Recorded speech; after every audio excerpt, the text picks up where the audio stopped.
everybody, welcome back to the Bill and Ray Show. I'm out in the torch shop to make another marble today, and I'm going to use a technique that I haven't done before.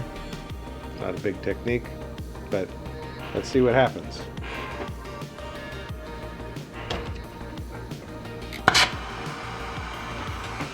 So I use frit on a lot of things, but I haven't used it as a cane element. So we've got some blue-green frit here, and I'm just going to do clear rod, heat up a little bit.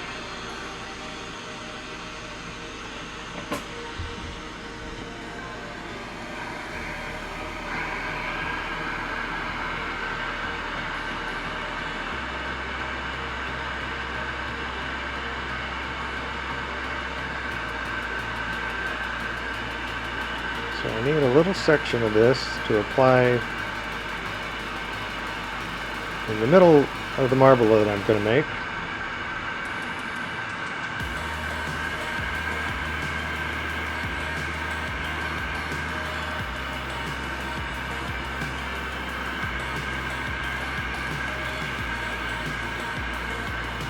So I just thought I would do, I was trying to figure out different ways to do a selective application of some frit in the background. And it dawned on me that maybe the best way is just to make a little piece of cane that I can draw on there at the stage that I need it. And then we'll have kind of a focused band of frit. I don't know why, but it's not something that's really occurred to me as something to do.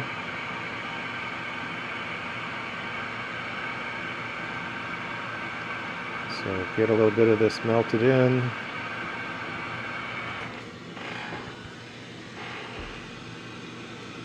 Then we're just simply going to pull this down and scale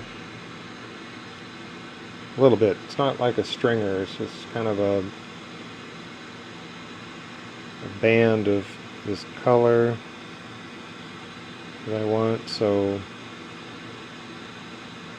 I've got like a 3mm rod in my left hand. I'm going to just kind of bring it down to kind of on that scale, maybe even a little bit larger.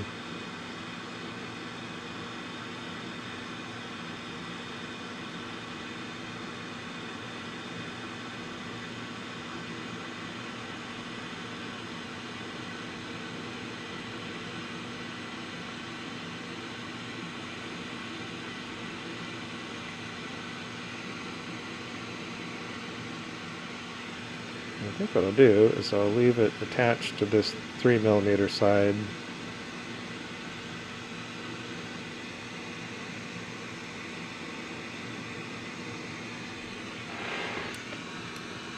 And that will be my little addition. So this marble, the idea in my head has been to do kind of a stair step inside rather than a pattern all over the place. This is going to be kind of a selective, let's see, put this guy here, kind of a selective process. And I'm going to use experimental green as my color.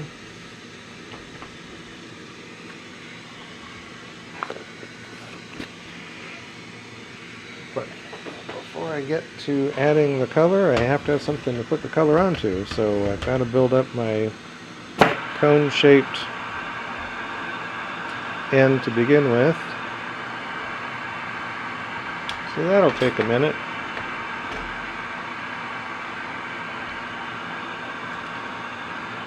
So I hope everybody's doing pretty good. We're doing pretty good here. I got a little mowing around the yard done yesterday, and things were starting to look pretty dry, so got some sprinklers out.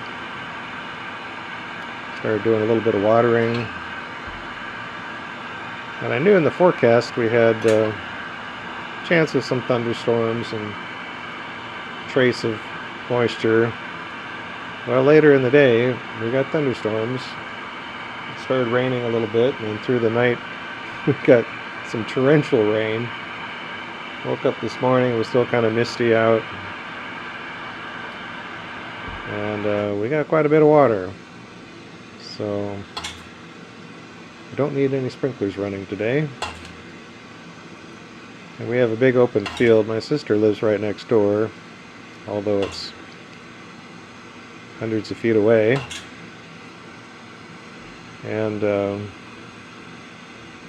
we mow that down, and it doesn't get watered by us. Not trying to grow anything out there, just trying to keep a field under control. So we mow it for control the weeds, control the bugs, help expose the rodents to predators, hawks and whatnot.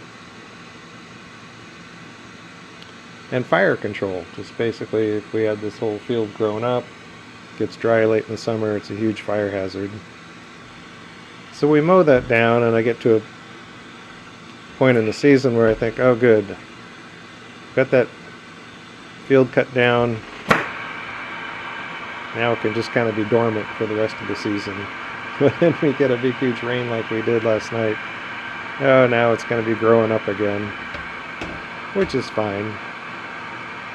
But it means a couple weeks from now I'm going to be mowing it again, which it's a big field. It takes hours to mow it.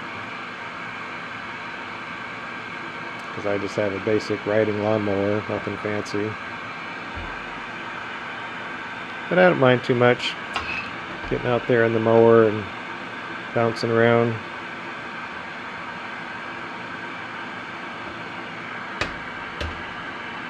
So I know a lot of you may be experiencing a lot of heat this season, some flooding in areas, big flooding, I guess, in some areas. And I always am intrigued that we tend to avoid the worst extremes here. But when I woke up last night and I heard that rain coming down, and it's raining pretty hard, you can tell there's thunderstorms, but there wasn't any wind at the time. Then the rain, amps up, it's coming down twice as hard, and a little bit later it's coming down twice as hard as that. Like, oh my God, how long is this going to keep up? Because if this keeps going for very long, our irrigation ditch and the road and different things come to mind that we've seen in the past. We can get into a little bit of trouble, even though we're up on the hills, up in the foothills, and we don't have any big issues to worry about in terms of excess rain or whatever, melt.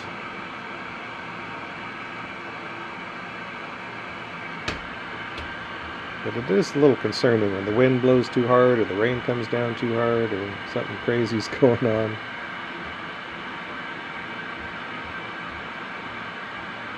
And our puppy dog this morning, she was clearly a little affected by all that stormy weather, and she was real cuddly and wanted assurances that everything's okay here. So I hope everything's okay with you all.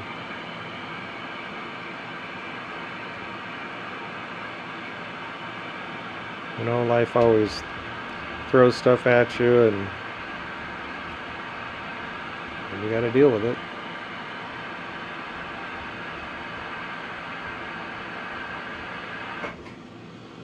Okay, got a bit of a gather. To let that kind of settle down. Then I want to draw out a cone shape on the end, but I kind of want to keep that diameter.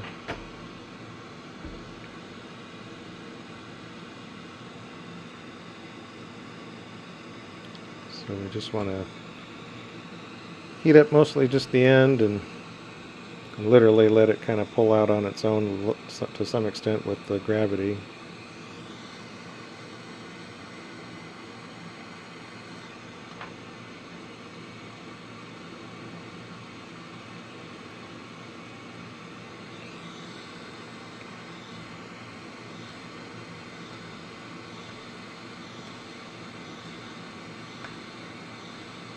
So it's kind of fun trying to come up with these different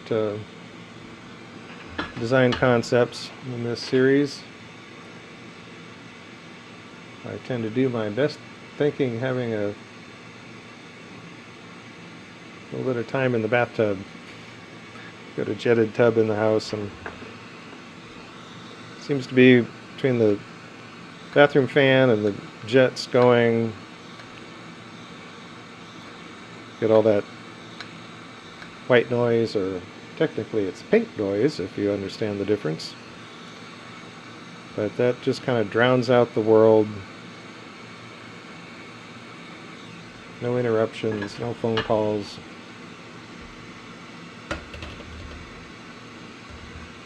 And then I get to thinking about what the heck am I going to do next.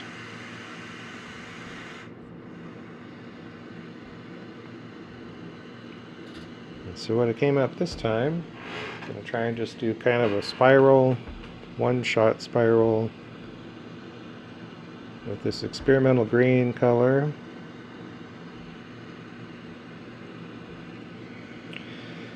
So, take a breath and think about how this is going to play out. I'm going to start up here at the wide end. We're going to go dot.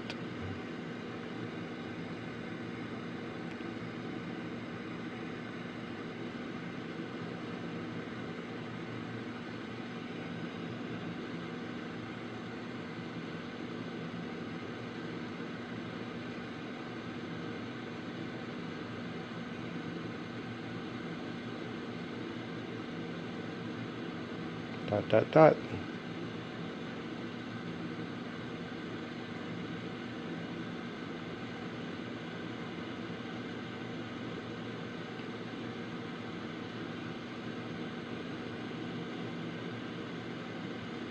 So that was kind of my idea, was just one loop down.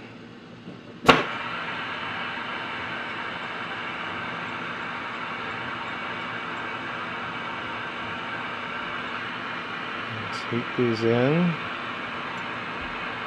Then I've got my pokey tool, which is just a sharpened piece of 16th inch stainless steel rod.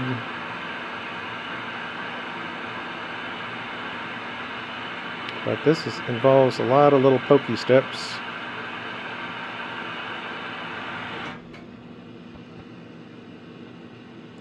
So how to do this is going to be kind of the trick here. Like I say, this is something I haven't really done, so my thinking is we're going to heat up one spot at a time, and we're going to try and push it in there.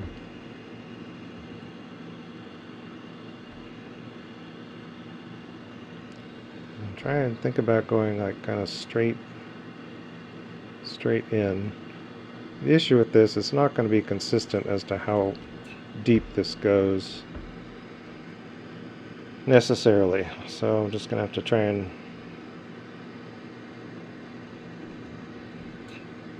do what I can do here.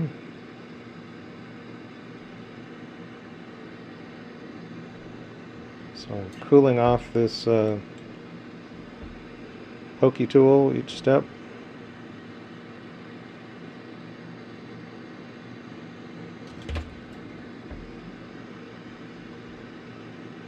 Yeah, this is working.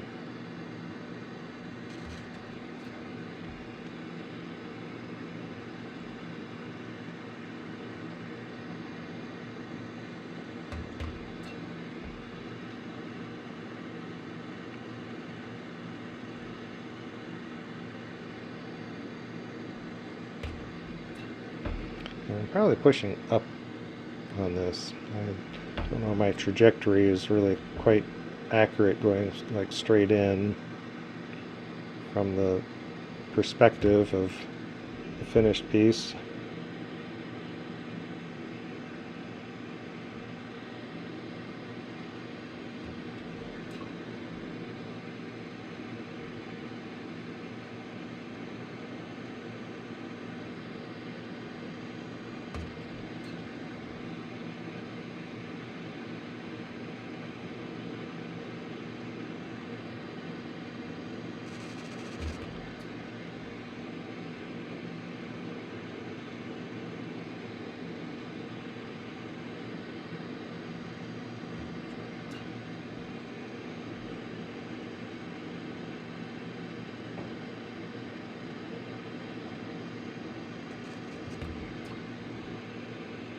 Go down to the end.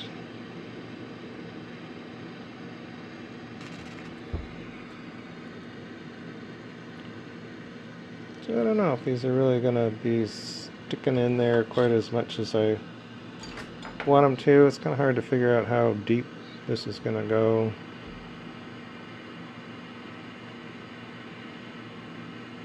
And it leaves these residual spots. Some of these spots are bigger than others.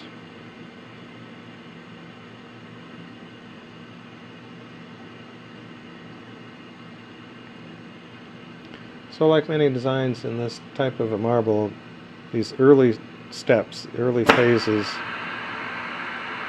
you do certain things that are just a one-shot try at it, and it's going to be what it's going to be. And from this point on, we're going to put in quite a bit of work to finish a marble, but we can't really influence what happened in that first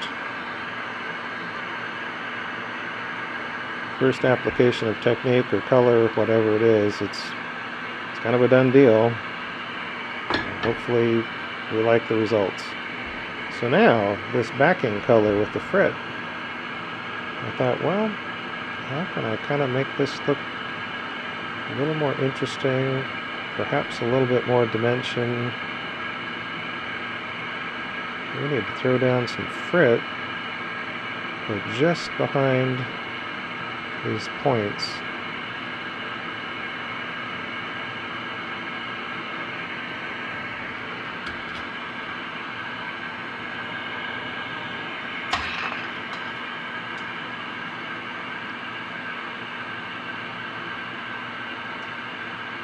And again, even that certain placement of how this is, you go a little below, right on top, tiny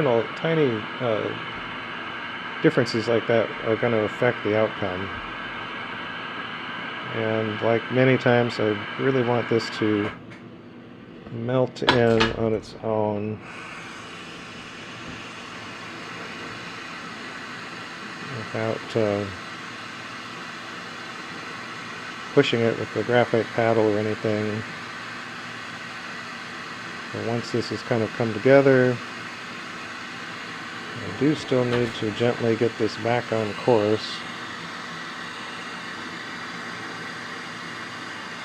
So just very gently come in here and try and influence that. Oops. Get excited there. Okay, well, now we got a piece of frit cane to do something with later.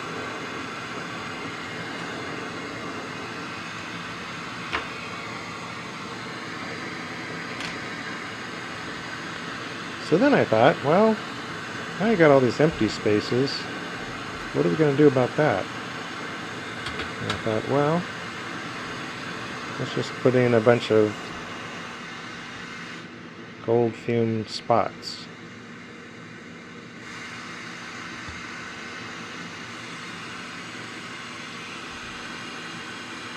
So our piece has cooled down a ways. Introduce our gold into just the very outer edge of the candles. If you're not familiar, the candles are the little flame, looks like little flames there on the torch near the face. Call those candles.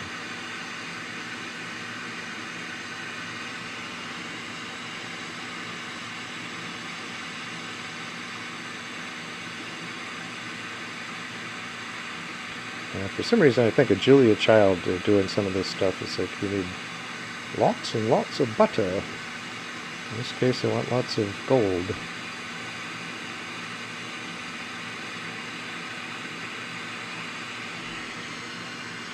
Now, we're going to make patterns.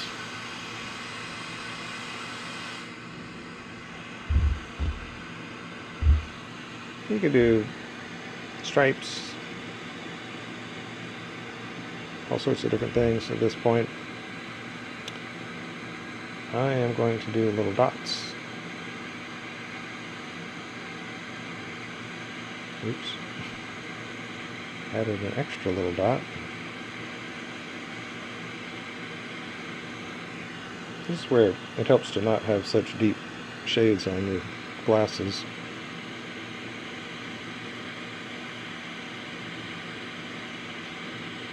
If glasses are too dark, it's very difficult to apply clear glass and see what you're doing.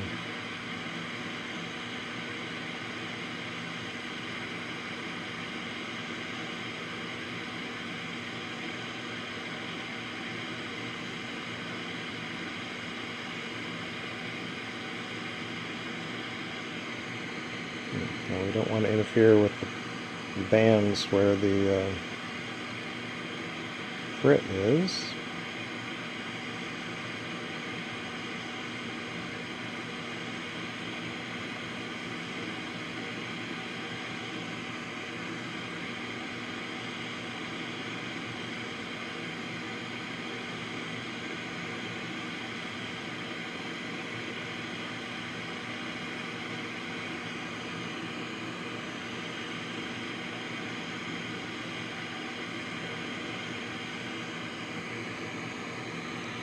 Sometimes it gets really kind of hard to see what is going on inside there. So we've come around, now we're on the other inside of the frit layer.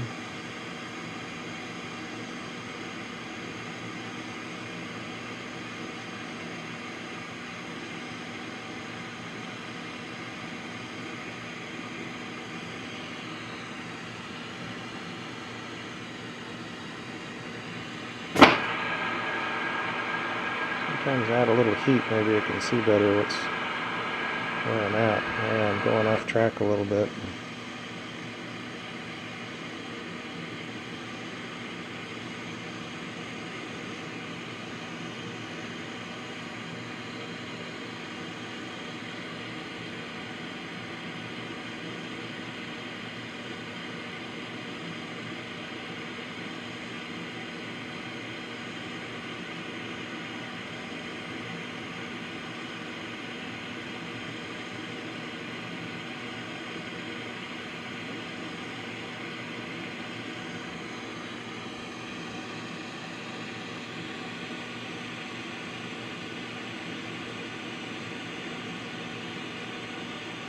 Sometimes adding a layer of fume kind of hides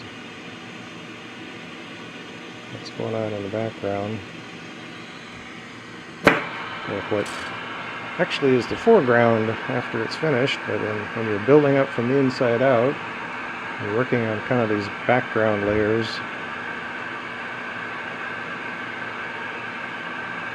So I think I kind of got it mostly. In a spot there.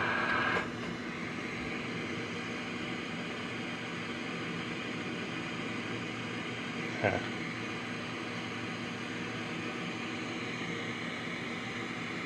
That might not be worth messing with. And then the background color is going to be orange. Don't often do orange.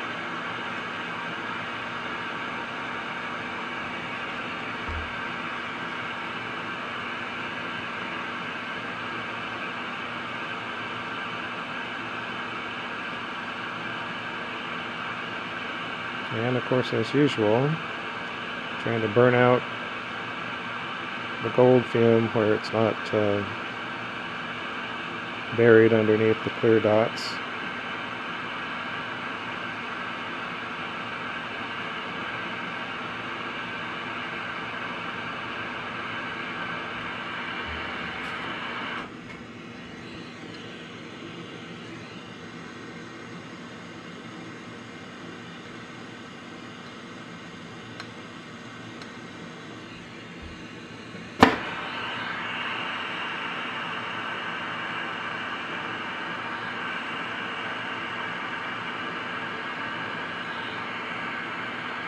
Sometimes I would pull out with tweezers or whatever and tear off the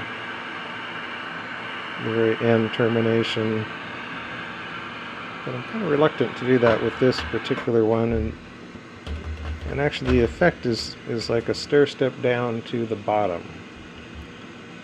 So if you use tweezers or something to pull that out, now you're going to distort the steps, and I don't think that's the effect I really want. So I think I got going along the idea I had in mind. Although I think those points are probably not as deep, or they're not presenting maybe as steps, but that's the way it is in my mind anyway. So, here, and we're going to put on our spirals of orange lava.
So I have a cousin visiting, and we've got a family get-together happening this weekend on Saturday evening. Had some other family get-togethers recently. And that season, all of a sudden, people are showing up, traveling, getting together.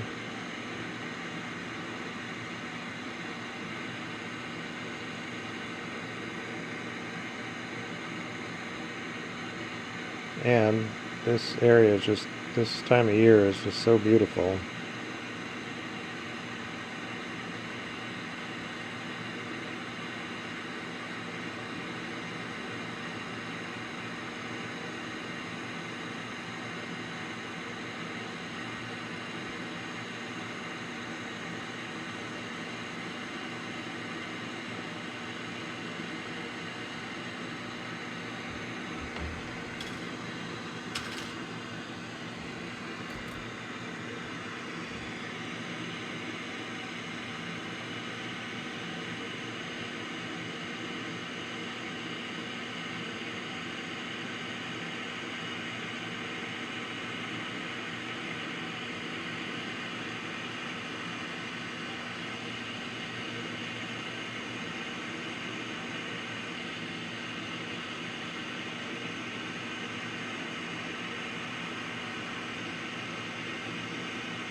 Alright, let's see where we have any low spots, thin spots, bare spots.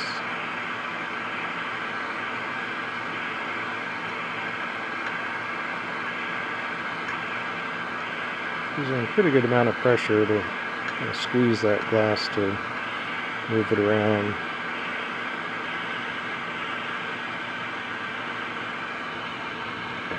Looking pretty good. We'll add a little build up here on the end.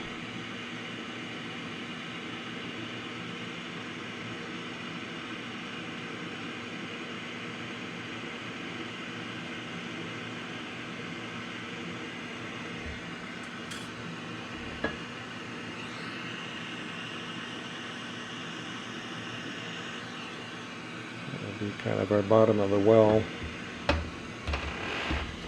Okay.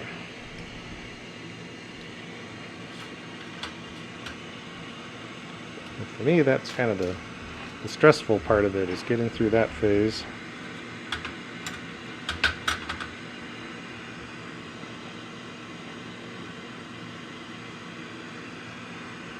So we're going to throw some silver fume on the backing color here.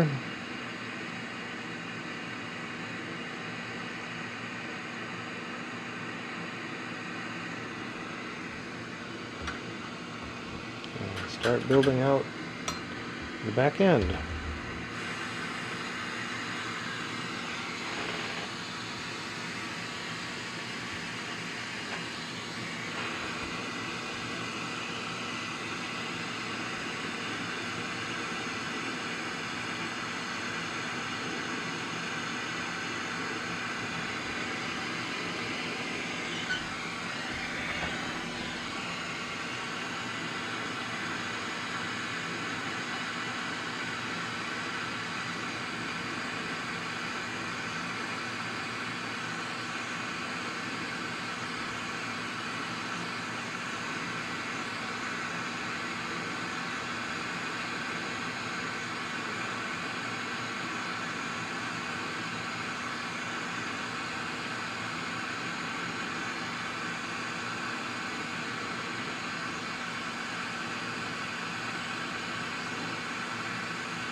So right next door to the pork shop is our little vacation rental cabin, cottage we call it.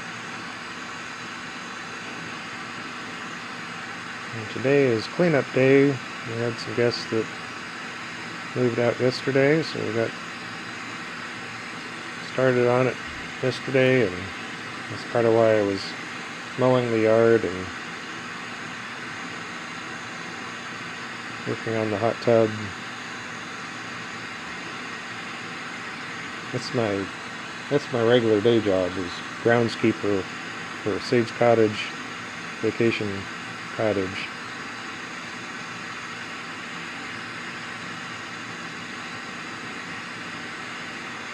And we got some folks, or at least somebody, coming in tomorrow for a couple days. And then we got some folks that have been here before that are going to be here for the summer.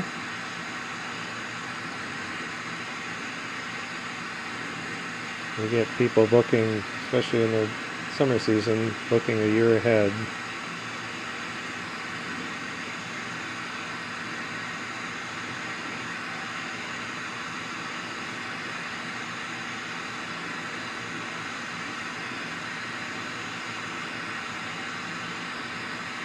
So we really enjoy sharing our place here with guests traveling. People are coming here to hang out.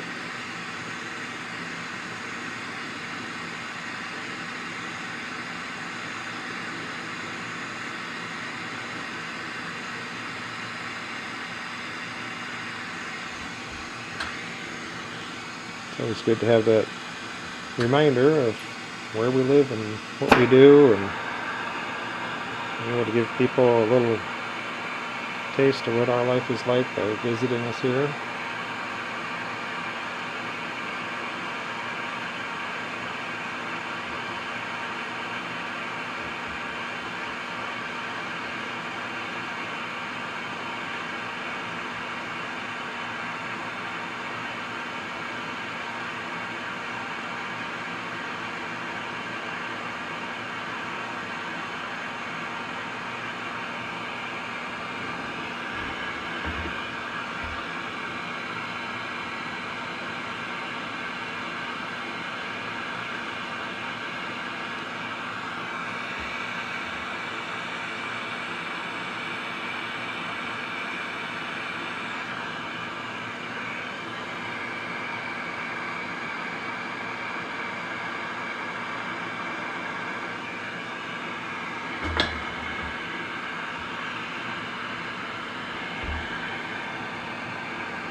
So after that initial wrapping of laying down the clear, because that step I'm trying to kind of different goals, trapping that fume and not distorting the base layer structurally. Then we get to this point where we're just kind of filling in clear glass, and then you can be a little more use more heat and go at it a little faster, and not too concerned about what this looks like at this point.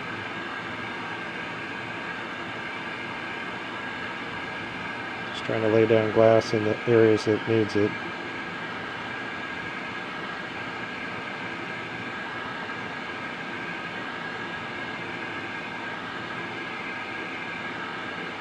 And through the rest of the build process to get to a round marble, that interior cone, that if you could really examine the shape of that interior cone, it's going to shorten up and widen out, and it's going to change a lot between now and the finished marble.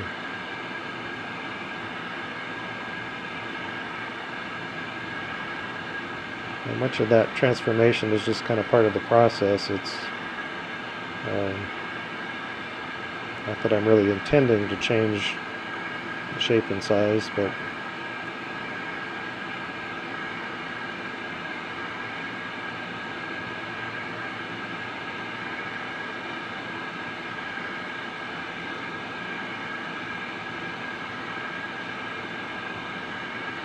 one thing about glass, it's kind of different than other mediums, is it has its own ways of changing structure internally or externally, just on the surface or deep interior. That all relates to the heat base of the glass. Where is the heat? How deep is the heat? How hot?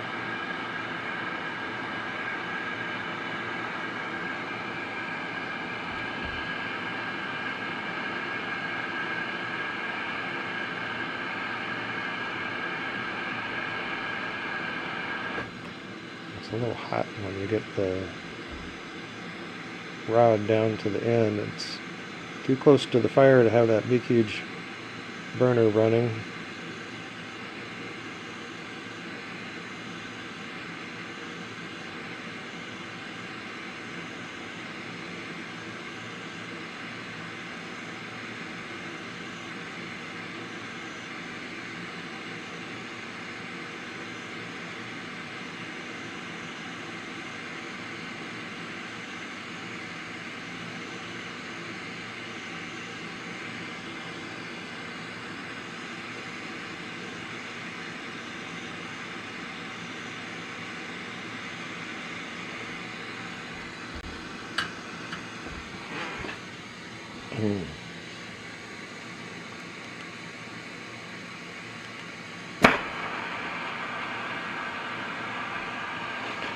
Okay, well, we're going to melt this in.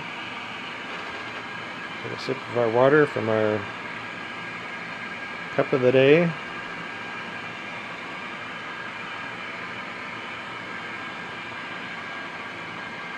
Anatomy of a Vortex marble. It's the same pattern that I've got on the shirt.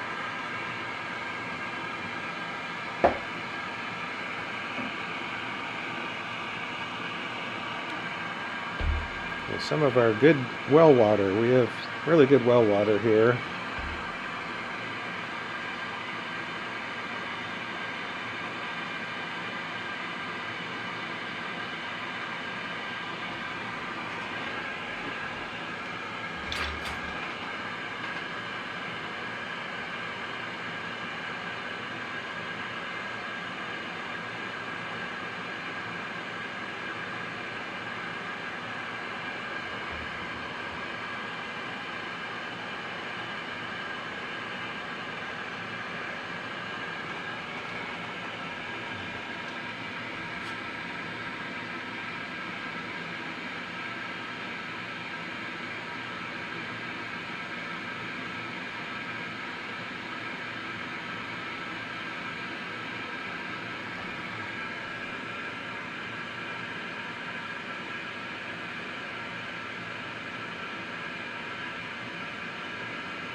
So when you have these kind of heat transition, heat transformation steps, how much glass you put on there and where you put the glass will influence what's happening at this stage.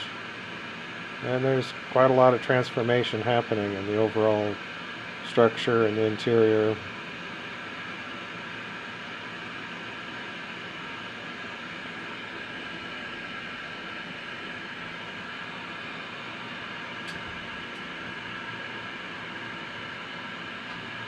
A lot of times people think, well, this is just kind of a boring step and not much going on, but there's actually, if you speed this up or did a time lapse, you'd see there's quite a lot happening. It's just so gradual, it doesn't look like it's all that important or impressive.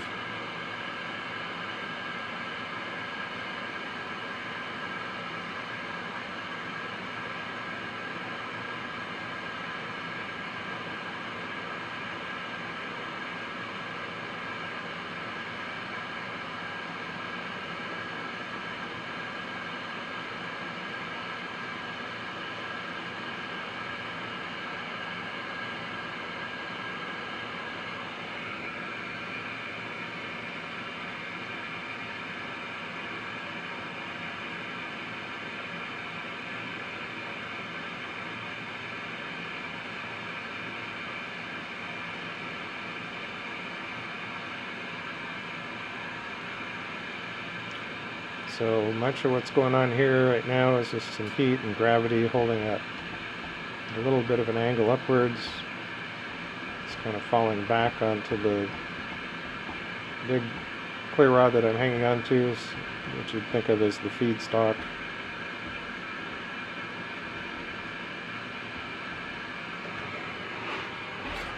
And then we've transformed to a nice whole curvature there.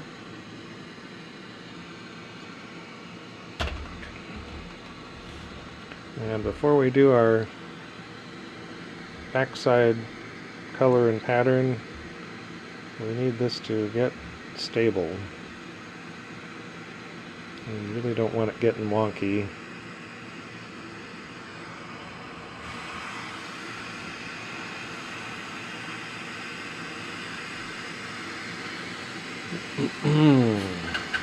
Yeah, what do we got for the background color? Backside color. I get background and backside. I'll use those terms a little bit too loose, so I apologize if it's confusing.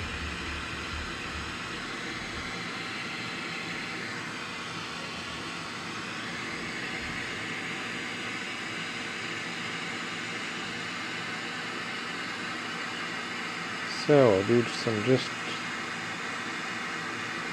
opaque aqua.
And then we have two colors from greasy glass. I had kind of a sample pack of color recently, and so I don't actually know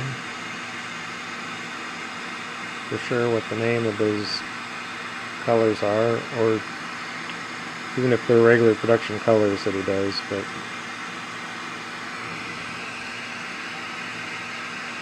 these two colors, kind of a satin green and then a satin blue.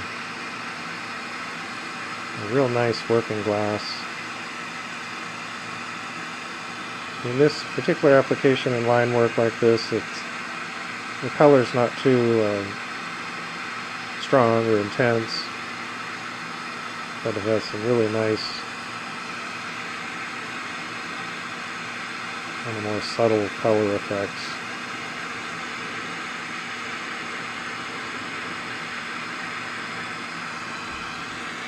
So that's why I use the opaque aqua, which is a good solid opaque color. And it'll give some definition to these other colors that are a little more soft and muted.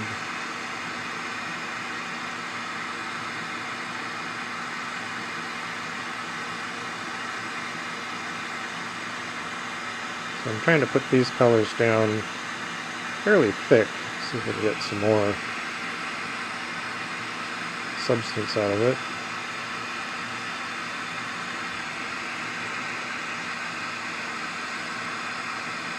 There's endless details to be learned about every single color that's out there for sale.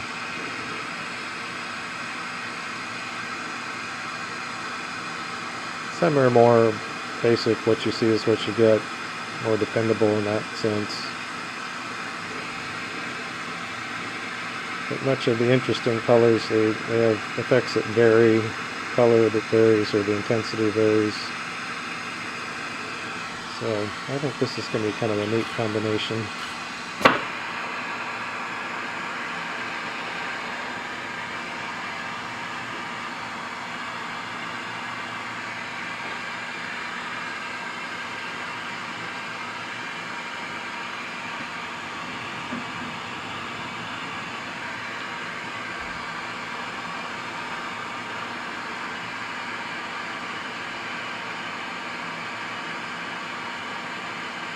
Try and get out here today before it gets too warm. Even though it's all cloudy and kind of stormy out there, it's still supposed to warm up pretty good.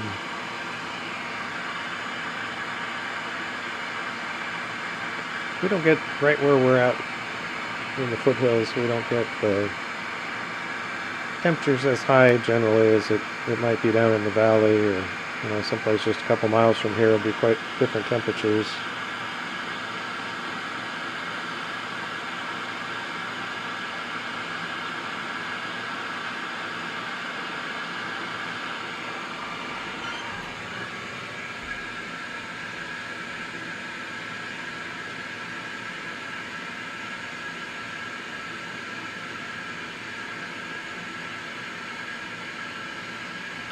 So we need these colors to melt down and lay flat.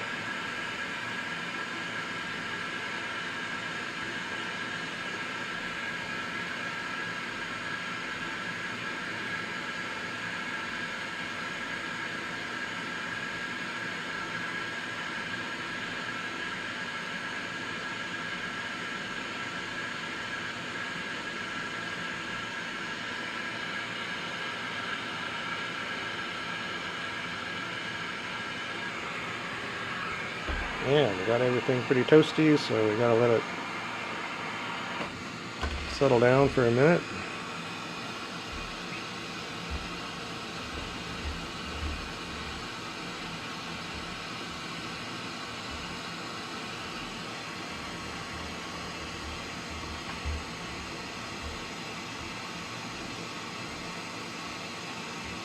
Yeah, I built another bench roller for rolling glass like this, but it's fairly large. Yeah, it's more, concept was more using that for blown tubing work. But this silly little tin can filled with various metal scrap to weight it down. Just bend over a couple notches in it. And it works just fine for this step. Plus, I kind of like the height of it, and you can always just come off one side or the other to get different angles or levels. Because I don't, a lot of people have a torch that can move up and down, aim it, whatever. I don't do that with this torch. It just stays put.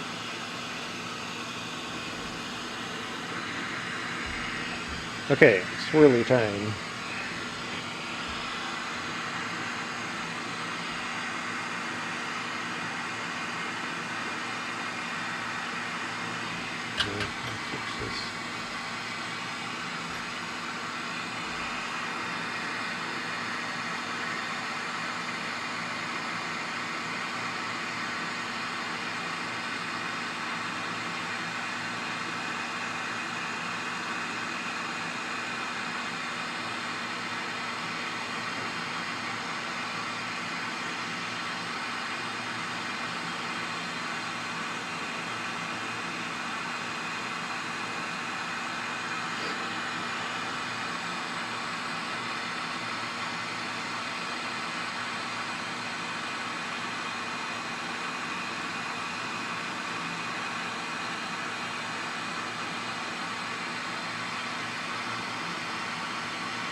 It's nice to be able to use some colors that behave well and don't have a bunch of air or bubbles, nonsense going on.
Just let that kind of condense back and give it a little push.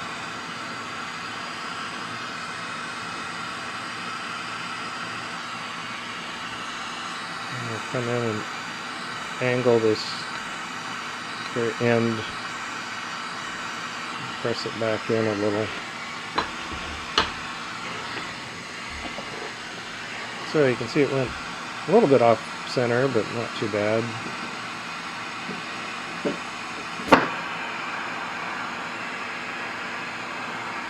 Thought I was kind of waiting almost a little too long before I did the raking, but see, if you don't wait long enough, that's where those first few steps when you're not rotating much and it gets a chance to shift axis.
Okay, got the background shaped up and looking pretty good.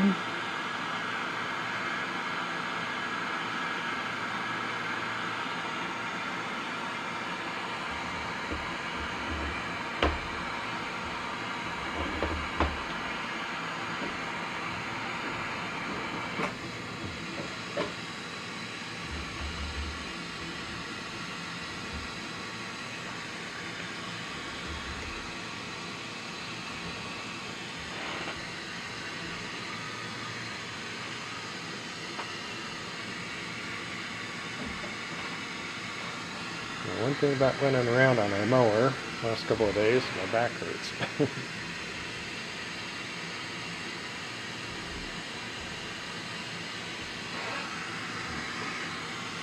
If I look like I'm squirming around, I kind of am.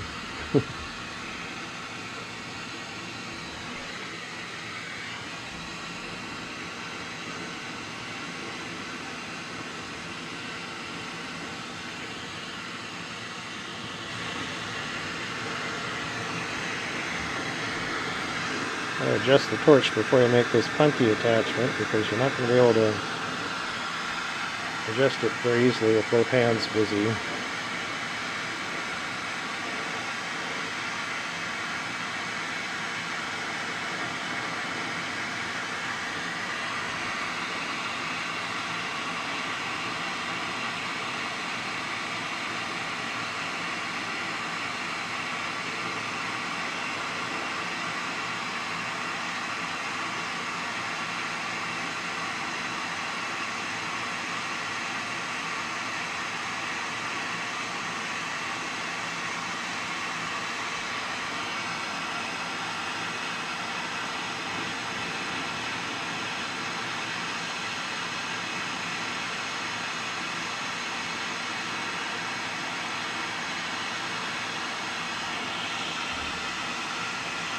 So there's kind of a lot of fuming that splashes over into this part of the rod and this phase, trying to really burn out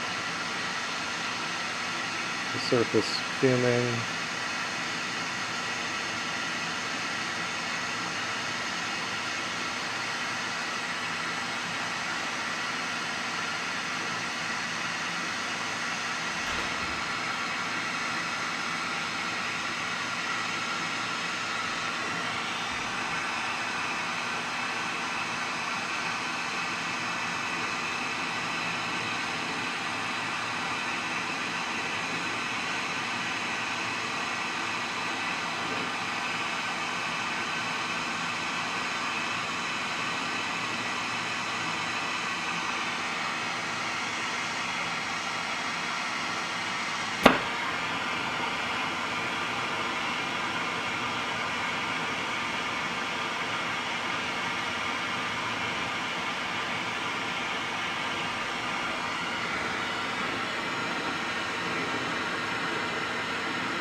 Okay.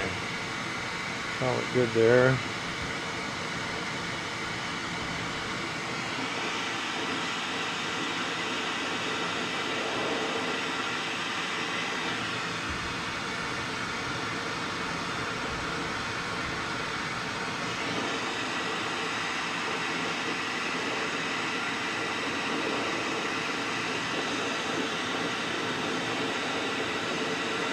With a little tug and get it down to a thinner piece, and then we can cut it through.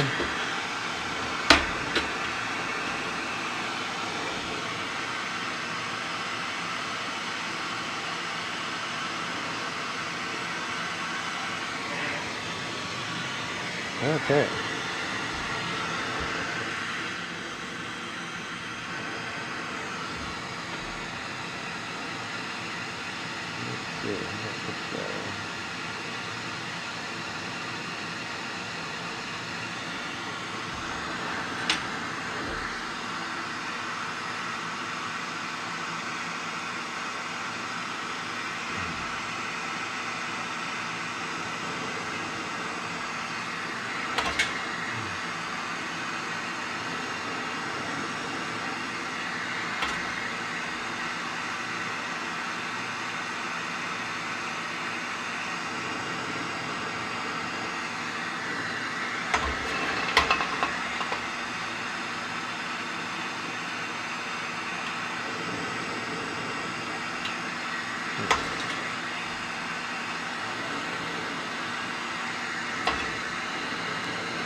It's a little tricky to end this.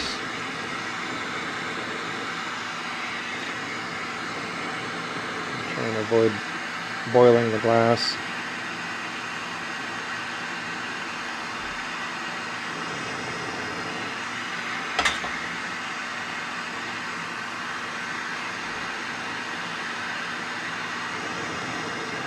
Get out onto the all just clear glass, and you can turn the flame more of a reducing flame. It doesn't really matter what the flame chemistry is on the clear so much, but definitely can tolerate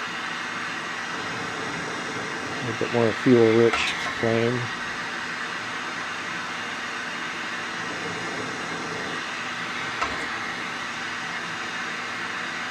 It actually kind of helps to visualize the different glass. The surface of the glass will actually look, you can see the impurities and see the haze on it.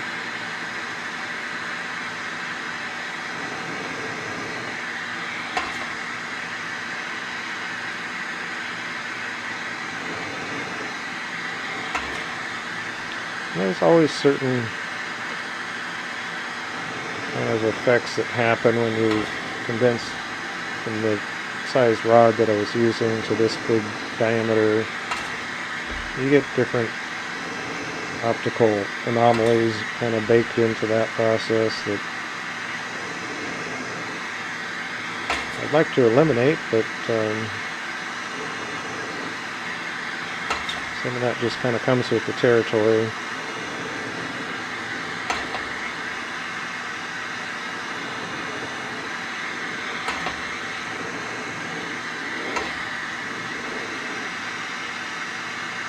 At least I'm making an attempt to have an optically clean face.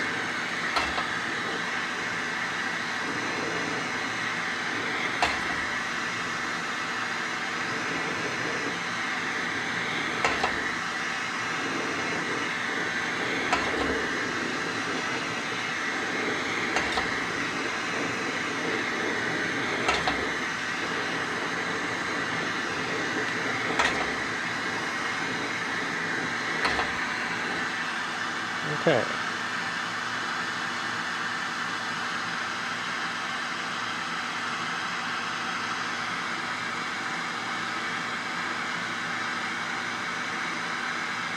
So keep kind of looking at that surface as we heat this back. See if anything shows up.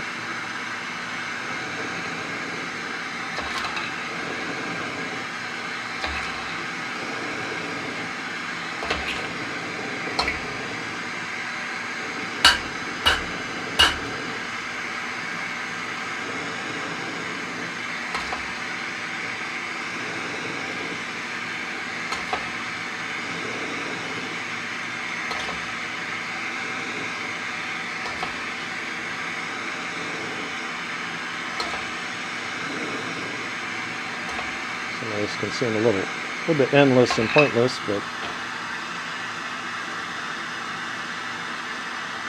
there is a reason for it.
So if your puntee attachment is allowing for it, and it's relatively cool enough, rotating slowly gives the flame a lot more effect at soaking heat into the glass. When you do rapid rotations, it doesn't seem to heat up as quickly.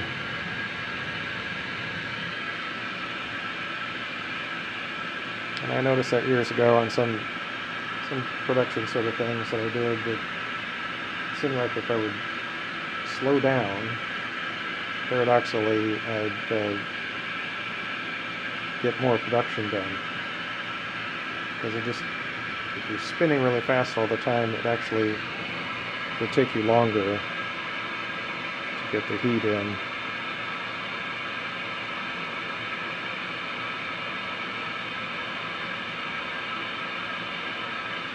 And at this phase, we really would like to be able to build up some heat into the interior. So trying to kind of use that clear glass to my advantage and just allowing that heat to go straight up into the marble.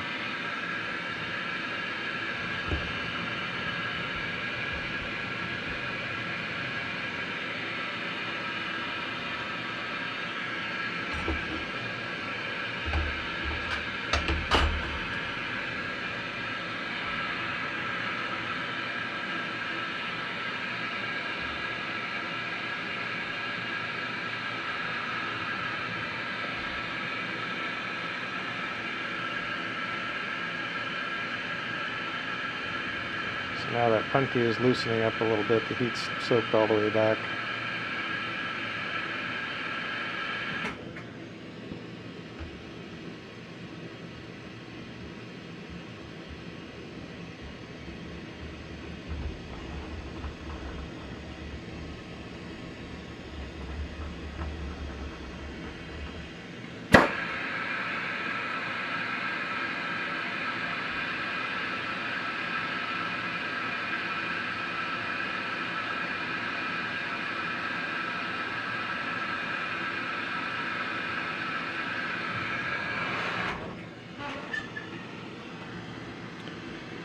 Okay, I'm going to settle down here. Yeah, it's got some good mystery to it. I like the marble to tell a mysterious story.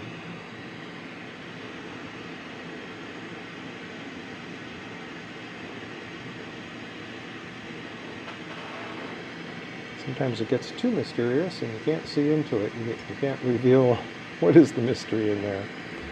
So there's always kind of a balancing act of getting enough effects to be interesting and colorful and whatnot, but not so much that you can't visualize what's happening all the way down.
And again, kind of heat and gravity trying to raise this angle. So heating just the 1/2 and using some rotation and gravity to help it kind of pull back.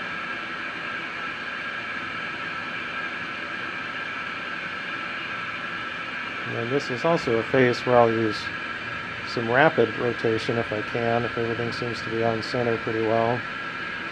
And really using that centripetal force to pull that glass out.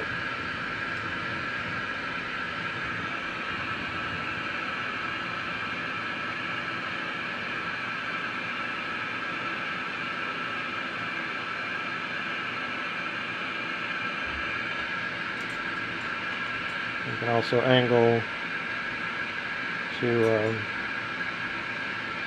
help keep any bounce of the flame from coming back towards the punty end, letting it wash over the end of the marble in the flame.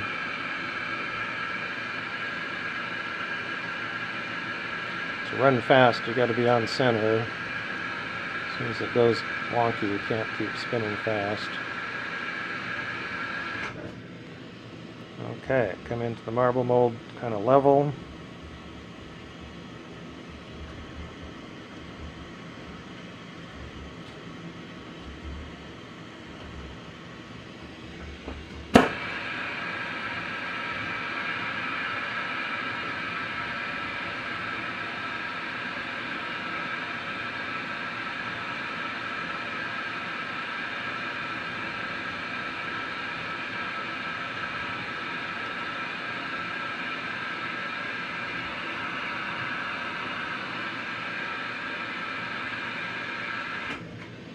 And then we'll gently come back in here and run out all the way out to the tip.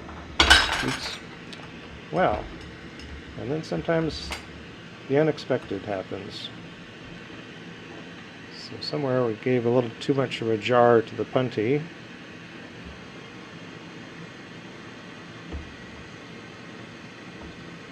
And unfortunately, it's not running around on the floor, so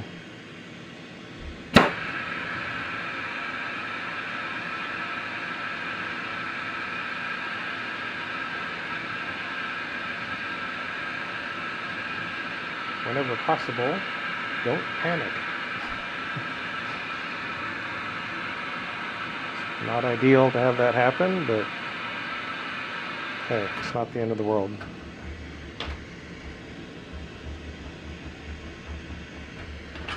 We did get some glass shards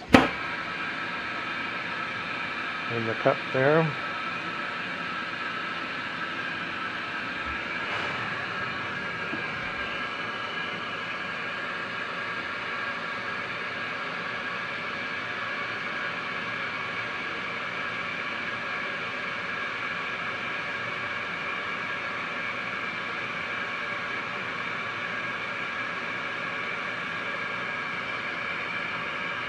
Yeah, and it came loose there. I'm not really sure what I did to cause that. I think I bobbled. I just had enough of a whack against the end of the rod, that punty rod, that it disrupted that attachment. Oops. Just a little reminder that you're hanging on to it by just a little bit of an attachment. It's not much there.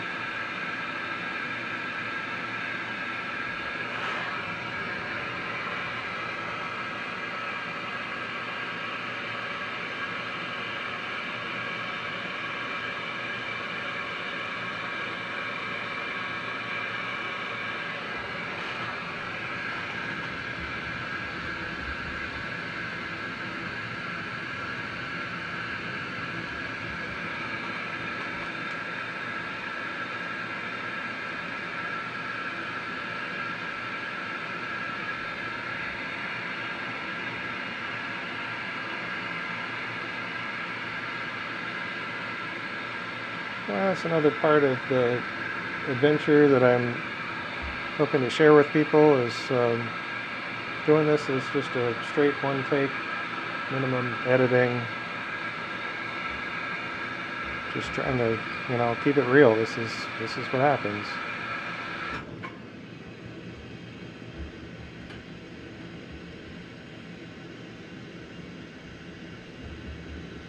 I still have just this very edge in here that is not wanting to quite fully come together.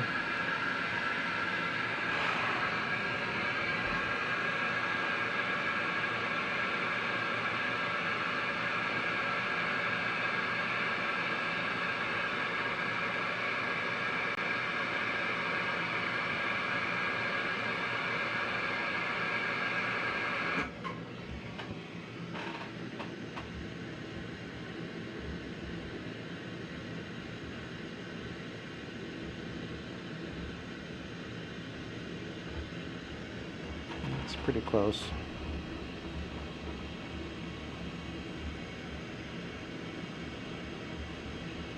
So we're going to just keep rotating this in the marble mold for a moment to let that heat soak.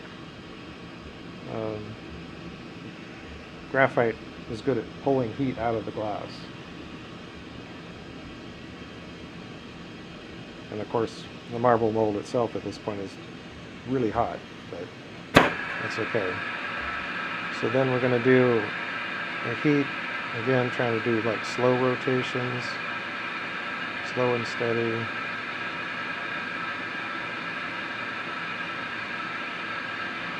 Get that backside up to a hot glow. So that's basically just fire polishing.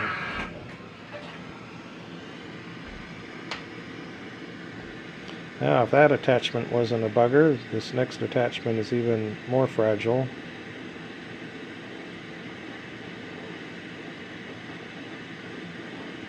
So first kind of shaping the rod to just have a fairly small end to it.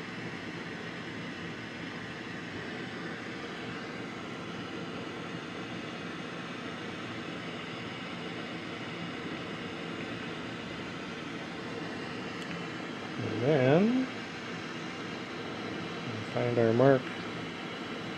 Don't want the base marble to be all that hot. Piece them together, make just a small contact.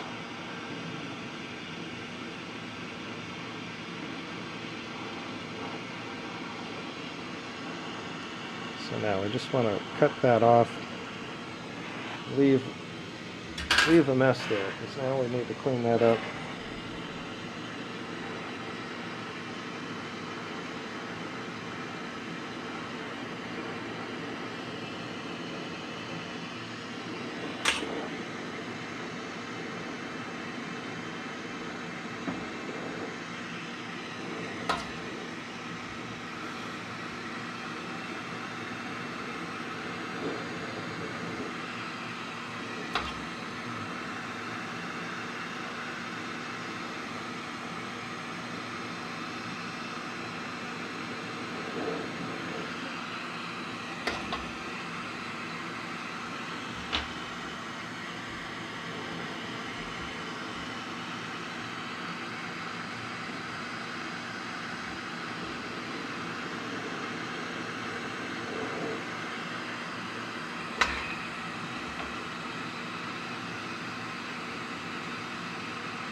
And pull any remnants of funky glass out of there. So could do that forever.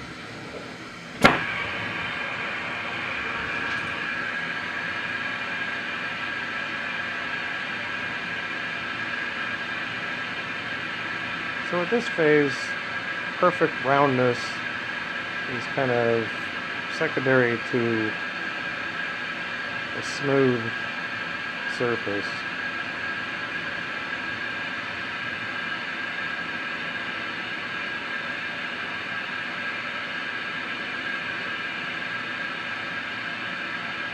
So we're going to try and get pretty toasty warm. This also helps with your punty attachment there, if that's kind of a cold seal attachment. If your piece is good and hot, that attachment will stay sturdy. So we come in from the back side, and I want quite a lot of rotation.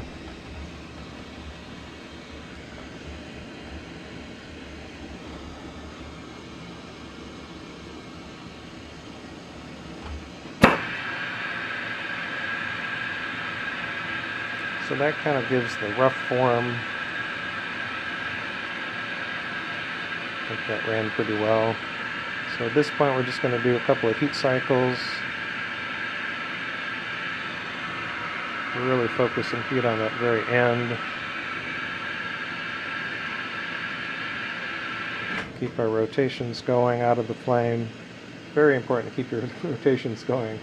So many people, they get out of the flame, they just stop rotating. Or just aren't paying attention. It's like, well, stuff's moving.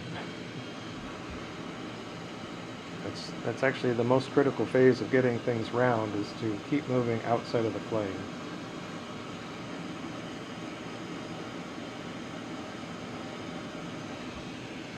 And we can cycle it a couple times.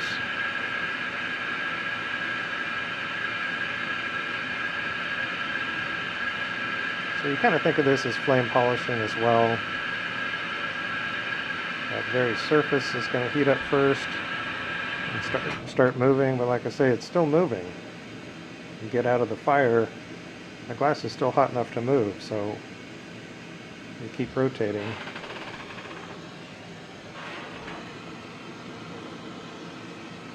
And I think we're done with this guy.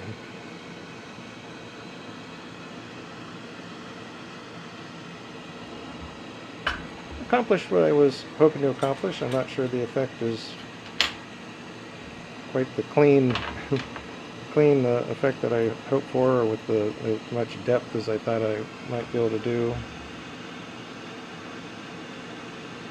Yeah, kind of crazy.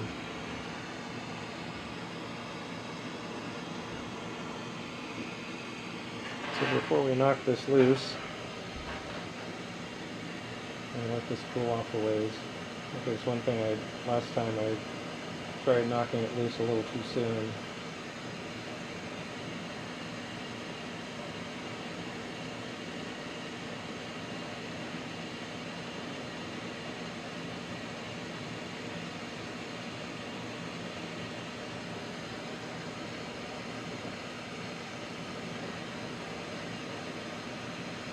So two things going on here. One, you want it cool enough so that attachment point breaks loose clean.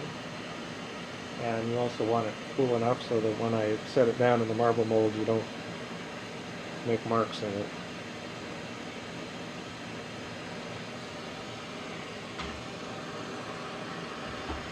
So many steps, you gotta be aware, don't rush it. There's times you can rush things, there's times you shouldn't rush things. So you cool off the tweezers, put a little water in there.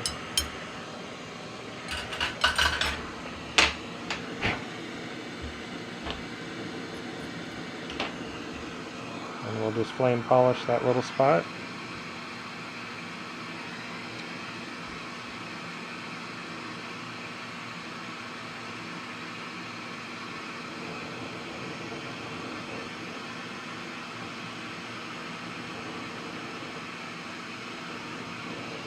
And even that little step, you want to avoid, the flame is pretty intense right now with a lot of pressure. If you sit on one spot too long, you'll actually scoop the glass and make a wave in it. So you want to just get it up to temperature, smooth things out.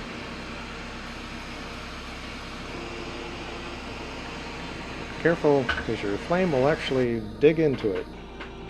Well, that completes today's marble. So glad you guys could hang out today. Hope this is informative or entertaining or something or other for people. Relaxing and amusing.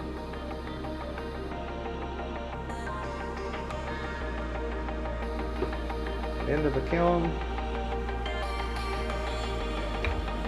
And we're good for this week. We accomplished our goal. We made a marble using crazy ideas, went down that path to see where it leads, and we ended up with a finished marble in the kiln. So thank you guys so much, and as always, take care of yourselves, take care of everybody else around you, be kind, and we'll see you next time.